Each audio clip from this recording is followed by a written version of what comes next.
नमस्कार, मैं कैलाश चंद्र अवस्थी। साथियों, यह मेरा ऑफिशियल चैनल है जहां मैं आप सभी के लिए प्रधानमंत्री आवास योजना और दूसरी सरकारी योजनाओं से जुड़ी हर जरूरी और भरोसेमंद जानकारी लेकर आता हूं।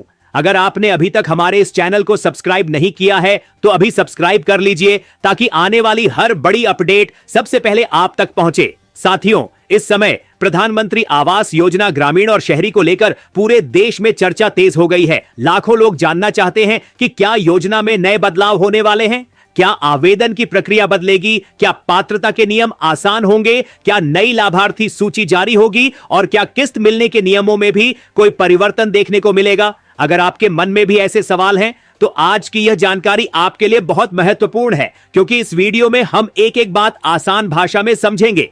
प्रधानमंत्री आवास योजना का उद्देश्य उन परिवारों को पक्का घर उपलब्ध कराना है जिनके पास आज भी रहने के लिए सुरक्षित मकान नहीं है। सरकार लगातार कोशिश कर रही है कि योजना का लाभ सही लोगों तक पहुंचे और इसी वजह से समय समय पर प्रक्रिया में सुधार किए जाते रहे हैं। अब एक बार फिर ऐसी चर्चाएं सामने आ रही हैं कि आवेदन और सत्यापन की व्यवस्था को पहले से ज्यादा मजबूत और पारदर्शी बनाया जा सकता है। बताया जा रहा है कि आने वाले समय में दस्तावेजों की डिजिटल जांच पर ज्यादा जोर दिया जा सकता है ताकि किसी भी प्रकार की गलती या फर्जीवाड़े की संभावना कम हो सके। पहले कई मामलों में जांच में काफी समय लग जाता था, लेकिन अब तकनीक की मदद से जानकारी का मिलान तेजी से किया जा सकता है, जिससे पात्र परिवारों को समय पर लाभ मिलने की संभावना और मजबूत हो सकती है। साथियों, एक और महत्वपूर्ण बात बैंक खाते और आधार से जुड़ी हुई है। अगर आपका बैंक खाता आधार से लिंक नहीं है या बैंक में आपकी जानकारी सही तरीके से अपडेट नहीं है तो भविष्य में भुगतान मिलने में परेशानी आ सकती है। इसलिए अभी से अपने बैंक खाते, आधार, मोबाइल नंबर और दूसरी जरूरी जानकारी की जांच जरूर कर लें ताकि आगे किसी तरह की दिक्कत का सामना ना करना पड़े। अब बात करते हैं निर्माण कार्य की निगरानी की। कई राज्यों में पहले से ही मकान निर्माण की फोटो और जियो टैगिंग के जरिए जांच की जाती है।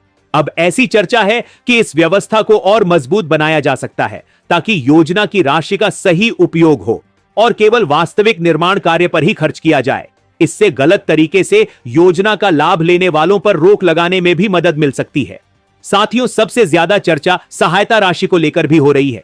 कई जगहों पर अलग अलग तरह के दावे किए जा रहे हैं कि आवास योजना की राशि में बढ़ोतरी हो सकती है और कुछ सोशल मीडिया पोस्ट में नई राशि का भी जिक्र किया जा रहा है। लेकिन जब तक सरकार की ओर से कोई आधिकारिक आदेश जारी नहीं होता, तब तक किसी भी वायरल खबर पर भरोसा करना सही नहीं होगा। हमेशा आधिकारिक जानकारी को ही अंतिम और सही माने। अब सवाल यह है कि अगर नए बदलाव लागू होते हैं तो इसका लाभ किन लोगों को मिलेगा। योजना का लाभ सामान्य रूप से उन्हीं परिवारों को दिया जाता है जिनके पास पक्का घर नहीं है, जिनकी आर्थिक स्थिति कमजोर है और जिनका नाम पात्रता सूची में शामिल होता है। इसलिए अगर आपने आवेदन किया है तो समय समय पर अपनी स्थिति जरूर जांचते रहें। साथियों, कई राज्यों में पुराने लंबित आवेदनों की भी समीक्षा की जा रही है। जिन लोगों ने पहले आवेदन किया था लेकिन किसी कारण से उनका मामला आगे नहीं बढ़ पाया, उनके दस्तावेजों की दोबारा जांच किए जाने की भी चर्चा है। इसलिए अगर आपका आवेदन लंबित है तो अपने सभी दस्तावेज सही रखें और संबंधित कार्यालय या आधिकारिक पोर्टल से समय समय पर जानकारी लेते रहें। अब बात करते हैं नई लाभार्थी सूची और किस्त की प्रक्रिया की। बहुत से लोगों के मन में यह सवाल है कि आवेदन करने के बाद आगे क्या होगा। बताया जा रहा है कि दस्तावेजों की जांच पूरी होने के बाद पात्र लाभार्थियों की सूची चरणबद्ध तरीके से अपडेट की जा सकती है। इसलिए किसी भी अफवाह या गलत जानकारी में आने की जरूरत नहीं है। धैर्य रखें और केवल आधिकारिक सूचना का इंतजार करें। सरकार की कोशिश यह भी बताई जा रही है कि आवेदन प्रक्रिया को पहले से ज्यादा आसान बनाया जाए ताकि ग्रामीण और शहरी दोनों क्षेत्रों के लोगों को बार बार कार्यालयों के चक्कर न लगाने पड़े। ऑनलाइन सुविधाओं को बेहतर बनाने पर भी जोर दिया जा रहा है, जिससे आवेदन की स्थिति घर बैठे देखी जा सके और लोगों को समय पर सही जानकारी मिलती रहे। अगर आपके आवेदन में किसी भी प्रकार की गलती है, जैसे आधार नंबर गलत है, बैंक खाते की जानकारी सही नहीं है, मोबाइल नंबर बंद है या किसी दस्तावेज में त्रुटि है, तो आपका आवेदन प्रभावित हो सकता है। इसलिए सभी दस्तावेजों का मिलान जरूर करें और जरूरत पड़ने पर समय रहते सुधार करवा लें। साथियों, कई लोगों को यह गलतफहमी होती है कि आवेदन करते ही पैसे मिल जाते हैं, जबकि ऐसा नहीं है। आवेदन के बाद दस्तावेजों की जांच, पात्रता का सत्यापन और संबंधित विभाग की मंजूरी जैसी कई जरूरी प्रक्रियाएं पूरी होने के बाद ही आगे की कार्रवाई होती है। इसलिए धैर्य रखें और किसी भी गलत जानकारी पर भरोसा करने से बचें।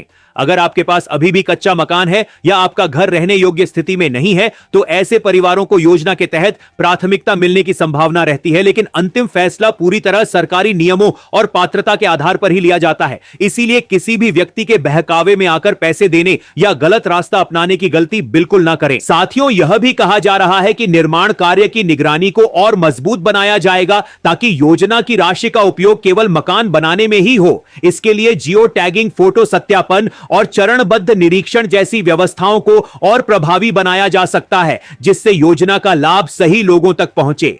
अगर भविष्य में आपका नाम लाभार्थी सूची में शामिल होता है तो विभाग की ओर से दी जाने वाली हर सूचना पर ध्यान देना बहुत जरूरी होगा। कई बार लोग समय पर जानकारी नहीं मिलने की वजह से जरूरी प्रक्रिया पूरी नहीं कर पाते और उनका मामला लंबित हो जाता है। इसलिए अपना मोबाइल नंबर हमेशा चालू रखें और समय समय पर आधिकारिक पोर्टल या संबंधित कार्यालय से जानकारी लेते रहें। मैं आप सभी को एक जरूरी सलाह देना चाहता हूं।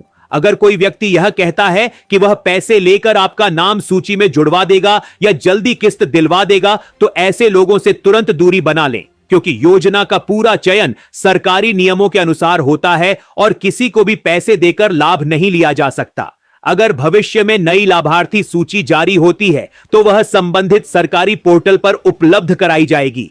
आप प्रधानमंत्री आवास योजना की आधिकारिक वेबसाइट या अपने राज्य के आधिकारिक पोर्टल पर जाकर आवेदन की स्थिति और लाभार्थी सूची की जानकारी देख सकते हैं। अगर आपको ऑनलाइन जानकारी देखने में परेशानी होती है तो नीचे कमेंट में अपने राज्य का नाम लिखें और यह भी बताएं कि आपने प्रधानमंत्री आवास योजना ग्रामीण के लिए आवेदन किया है या शहरी योजना के लिए। हमारी टीम आधिकारिक जानकारी के आधार पर आपको सही मार्गदर्शन देने की पूरी कोशिश करेगी। अगर आपको यह जानकारी उपयोगी लगी हो तो वीडियो को लाइक करें, चैनल को सब्सक्राइब करें और बेल आइकन जरूर दबाएं ताकि प्रधानमंत्री आवास योजना ग्रामीण और शहरी से जुड़ी हर नई और महत्वपूर्ण अपडेट सबसे पहले आप तक पहुंचती रहे। धन्यवाद।